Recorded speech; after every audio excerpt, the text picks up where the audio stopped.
afternoon, everyone. My name is Jania Lowe, and I serve as the Connections Chair and Speaker of the House for the illustrious Iota Lambda chapter of Alpha Kappa Alpha Sorority Incorporated.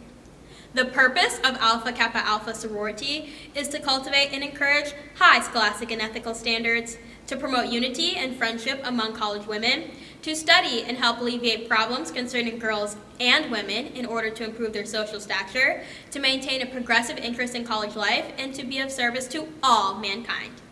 First and foremost, I want to thank you all for being here today. Whether it be in person or virtually, your presence is important in order to make a difference. I call this press conference to order because this country and countries around the globe have a crisis on their hands that needs to be addressed. Madam Speaker, over here. Yes. What is a refugee? So I'll start by dispelling some misconceptions of what a refugee is not. A refugee is not a criminal. A refugee is also not someone coming to take opportunities from native residents of a country. A refugee is a person who has fled their country of origin and is unable or unwilling to return because of a well-founded fear of being persecuted because of their race, religion, nationality, or association with a particular social group or political opinion. And these people deserve aid, support, and help just as much as every other person on this planet. Ms. Lowe, what are these refugees fleeing from? So, refugees are forced to flee from their countries of origin because of persecution due to the aforementioned characteristics, war, or other forms of violence.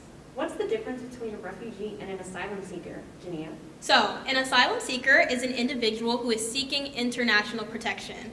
In countries with individualized procedures, an asylum seeker is someone whose claim has not yet been decided on by the country in which he or she submits it.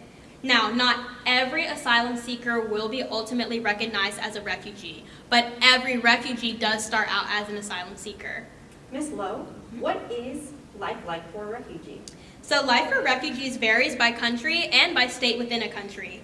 In some countries, refugees live in camps with little water, food, access to plumbing, or stable shelter. However, other countries, like those previously mentioned, do have a streamlined and individualized process that can help refugees get housing or access to streamlining and assimilating into the culture. Jania, how many refugees has the U.S. taken in so far?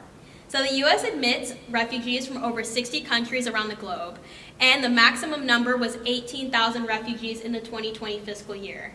Now, admittedly, this number is drastically lower than in previous years, but the 18,000 and other numbers can fluctuate by different years based on global factors or the national environment. Madam Speaker, my last question for you today is how can we make an impact on this population of refugees? So this is actually my favorite question thus far. So there are numerous ways to make an impact and help with the refugee population. One way is to donate to nonprofits. The other is to volunteer with the International Rescue Committee. A third option is to follow U of AKAs on Instagram and participate in our fundraiser, which also allows you to connect with students on campus. Because it's not the size of the action you take, but it's the meaning behind it. So any action is important and means something. So take action and dare to impact. Thank you.